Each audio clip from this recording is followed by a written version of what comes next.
Azərbaycan Qeyri-Hökumət Təşkilatları Avropa Komissiyasının prezidenti Ursula von der Leyenə, Avropa Şurasının prezidenti Antonio Costa-ya 8-ci Avropa Siyasi Birliyi zirvə toplantısında və Avropa İttifaqı Ermənistan zirvə toplantısında iştirak edən dövlət və hökumət başçılarına açıq məktub ünvanlayıb. Məktubda qeyd edilib ki, Azərbaycan və Ermənistan davamlı sülhə doğru irəliləyir.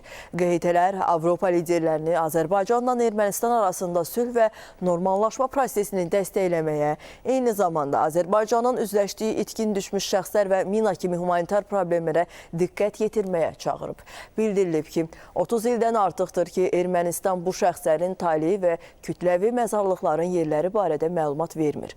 Vurğulanıb ki, Avropa liderləri Ermənistanı itkin düşmüş Azərbaycanlar haqqında məlumatları açıqlamağa və Azərbaycanın azad olunmuş ərazilərinin dəqiq mina xəritələrini verməyə vadar etməlidir.